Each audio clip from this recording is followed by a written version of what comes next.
Hi all, I+ training സൊല്യൂഷൻസിൻ്റെ പുതിയൊരു ക്ലാസ്സിലേക്ക് സ്വാഗതം. അപ്പോൾ ഇന്ന് നമ്മൾ പരിചയപ്പെടാനായിട്ട് പോകുന്ന കൺസെപ്റ്റ് മില്ലർ ഇൻഡെക്സസ് ആണ്. ഓക്കെ, അപ്പം മില്ലർ ഇൻഡെക്സസ് കണ്ടുപിടിക്കാനായിട്ടുള്ള പ്രധാനപ്പെട്ട റൂൾസ് ഏതൊക്കെയാണ് എന്നുള്ളതും നമ്മൾ പരിചയപ്പെടും. അതിനുശേഷം നമുക്ക് ആ റൂൾസ് വെച്ചിട്ട് ഒരു എക്സാമ്പിൾ എടുത്തിട്ട് അതിൻ്റെ മില്ലർ ഇൻഡെക്സസ് നമുക്കൊന്ന് കണ്ടുപിടിച്ചു നോക്കാം. ഓക്കെ, അപ്പോൾ നോക്കുക, നമ്മൾ ഒരു മില്ലർ ഇൻഡെക്സസ് നമുക്കിപ്പോൾ ഒരു HKL എന്ന് പറയുന്ന ഒരു കോർഡിനേറ്റ്സ് തരുവാണ്, ഇൻ്റർസെപ്റ്റ്സ് തരുവാണ്. അതിൻ്റെ കറസ്പോണ്ടിങ് ആയിട്ടുള്ള മില്ലർ ഇൻഡെക്സസ് ആണ് നമ്മളോട് കണ്ടുപിടിക്കാനായിട്ട് ചോദിക്കുന്നതെന്ന് കരുതുക. ഓക്കെ, അപ്പോൾ നമ്മൾ ഒരു 3-4 സ്റ്റെപ്സ് ഫോളോ ചെയ്തിട്ടാണ് ഫൈനലി നമ്മൾ അതിൻ്റെ കറസ്പോണ്ടിങ് ആയിട്ടുള്ള മില്ലർ ഇൻഡെക്സസിലേക്ക് എത്തുന്നത്. അപ്പോൾ ആദ്യം ആ സ്റ്റെപ്സ് എന്തൊക്കെയാണ്, എന്തൊക്കെ കാര്യങ്ങൾ ശ്രദ്ധിക്കണം എന്നുള്ളത് ഒന്ന് നോക്കാം. അതിനുശേഷം നമുക്ക് ആപ്ലിക്കേഷൻ ലെവലിൽ ഒരു ചോദ്യം എടുത്തിട്ട് അതിനകത്തൊന്ന് ചെയ്ത് നോക്കാം. ഓക്കെ, അപ്പോൾ നോക്കുക, determine the intercepts A, B, C of the planes along the crystallographic axis in terms of the unit cell dimension. അപ്പോൾ ആദ്യം ഇൻ്റർസെപ്റ്റുകൾ ABC ഇൻ്റർസെപ്റ്റുകൾ ഏതാണ് എന്നുള്ളത് സെലക്ട് ചെയ്യുക എന്നുള്ളതാണ് നമ്മുടെ ഫസ്റ്റ് സ്റ്റെപ്പ്. ഓക്കെ, അപ്പോൾ ABC എന്നതിന് പകരം ചിലപ്പോൾ നമുക്ക് ചോദ്യത്തിനകത്ത് എങ്ങനെയായിരിക്കും തരിക, 1, 2, 3 അല്ലെന്നുണ്ടെങ്കിൽ 1/2, 1/3, 2/3 ഇങ്ങനെയൊക്കെ ആയിരിക്കും നമുക്ക് തരിക. ഫ്രാക്ഷൻസ് ആയിട്ടും തരാം, ഹോൾ നമ്പേഴ്സ് ആയിട്ടും തരാം കേട്ടോ, എങ്ങനെ വേണമെങ്കിലും വരാം. അപ്പം അതാണ് ഫസ്റ്റ് സ്റ്റെപ്പ്, ആ ഇൻ്റർസെപ്റ്റുകളെ തിരഞ്ഞെടുക്കുക, കൺസിഡർ ചെയ്യുക എന്നുള്ളതാണ് first step. 2, consider the reciprocal of the intercepts measured. നമുക്ക് തന്നിട്ടുള്ള ഇൻ്റർസെപ്റ്റുകളുടെ റെസിപ്രോക്കൽ എടുക്കുക. അപ്പോൾ ABC ആണെന്നുണ്ടെങ്കിൽ 1/A, 1/B, 1/C. ഇപ്പോൾ 1, 2, 3 ആണ് ഇൻ്റർസെപ്റ്റ് എങ്കിൽ 1/1, 1/2, 1/3. ഓക്കെ, ഈ രീതിയിൽ ഇൻ്റർസെപ്റ്റുകൾ എടുക്കുക എന്നുള്ളതാണ് രണ്ടാമത്തെ സ്റ്റെപ്പ്. ഓക്കെ ആണേ. ഇനി മൂന്നാമത്തെ സ്റ്റെപ്പ് നോക്കുക, clear the fractions and reduce them to the lowest terms in the same ratio by considering the LCM.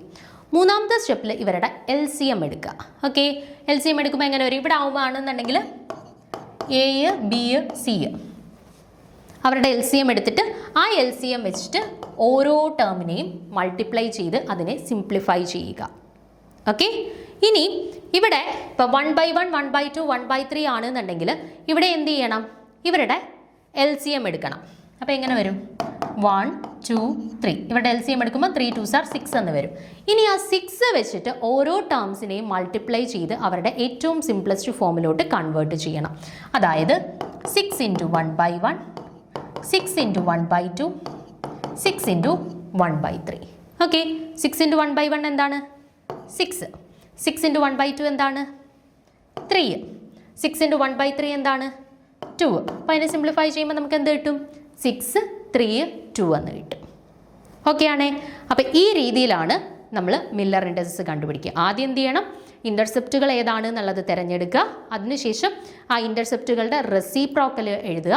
അതിനുശേഷം ആ റെസിപ്രോക്കൽ എഴുതിയ ശേഷം അവരെ എന്ത് ചെയ്യണം, അവരുടെ LCM എടുക്കുക.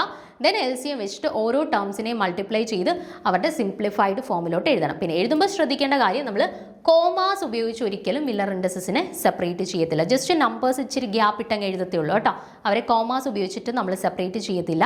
അതുപോലെ നമ്മൾ നെഗറ്റീവ് നമ്പേഴ്സ് ഉണ്ട്, നമുക്കിപ്പം ഇവിടെ 6 -3 2 ആണ് കിട്ടിയെന്നുണ്ടെങ്കിൽ നമ്മൾ ഇങ്ങനെ ആയിരിക്കത്തില്ല എഴുതുന്നത്, 6 -3 2 എന്നായിരിക്കത്തില്ല എഴുതി വെക്കുക. നിങ്ങൾ 6 3 2 എന്ന് തന്നെ എഴുതി വെച്ചിട്ട് -3 അല്ലേ, ആ മൈനസിനെ ഒരു ബാർ ആയിട്ട് ആ നമ്പറിൻ്റെ മുകളിൽ റെപ്രസെൻറ്റ് ചെയ്യണം കേട്ടോ. അപ്പോൾ 6 -3 2 എന്ന് കിട്ടിക്കഴിഞ്ഞാൽ 6 3 bar 2 എന്ന് വേണം എഴുതാൻ. അതാണ് പറഞ്ഞത്, if HKL plane has a negative intercept, the negative number is denoted by a bar above the number. നമ്പറിന് മുകളിൽ ജസ്റ്റ് ഒരു ബാർ ഇട്ടിട്ട് വേണം ആ നെഗറ്റീവ് നമ്പേഴ്സിനെ ഇൻഡിക്കേറ്റ് ചെയ്യാൻ കേട്ടോ. അപ്പോൾ ഇത്രയും കാര്യങ്ങളാണ് ഒരു മില്ലർ ഇൻഡെക്സസ് കണ്ടുപിടിക്കാൻ നേരത്ത് നമ്മൾ ശ്രദ്ധിക്കേണ്ടതായിട്ടുള്ള റൂൾസ്. ഇനി നമുക്ക് ഇതുമായിട്ട് ബന്ധപ്പെട്ട ഒരു ചോദ്യം പരിചയപ്പെടാം.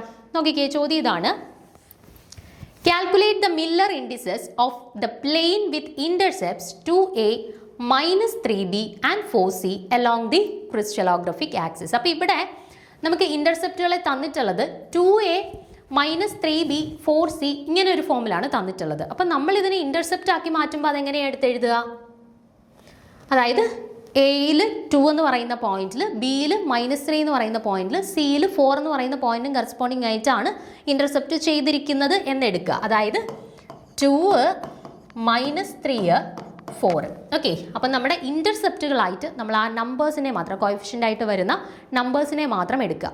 2, -3 4. ഓക്കെ, ഇനി അടുത്ത സ്റ്റെപ്പ് എന്താണ്? നമ്മൾ ഇതിൻ്റെ റെസിപ്രോക്കൽ എടുക്കുക. ഓക്കെ, അപ്പോൾ രണ്ടാമത്തെ സ്റ്റെപ്പിൽ നമ്മൾ ഇവരുടെ റെസിപ്രോക്കൽ എടുക്കുന്നു. അപ്പോൾ എന്ത് വരുന്നു? 1/2 -1/3 1/4. ഓക്കെ, 3 നമ്പേഴ്സിൻ്റെയും റെസിപ്രോക്കൽ എടുത്തു. ഇനി എന്ത് ചെയ്യണം? അടുത്ത സ്റ്റെപ്പിൽ നമ്മൾ ഇവരുടെ LCM എടുക്കുന്നു. ആരുടെയാണ്? 2 3 4 LCM എടുക്കുന്നു. ഓക്കെ, അപ്പം എന്ത് വരുന്നു? 3 2s 6 6 2s 12 എന്ന് കിട്ടി. അപ്പോൾ 12 വെച്ചിട്ട് നാലാമത്തെ സ്റ്റെപ്പിൽ ഓരോ സംഖ്യയും മൾട്ടിപ്ലൈ ചെയ്യുന്നു. അപ്പോൾ 12/2 12 -12/3 12/4. 12/2 എന്താണ്? 6. -12/3 എന്താണ്? -4.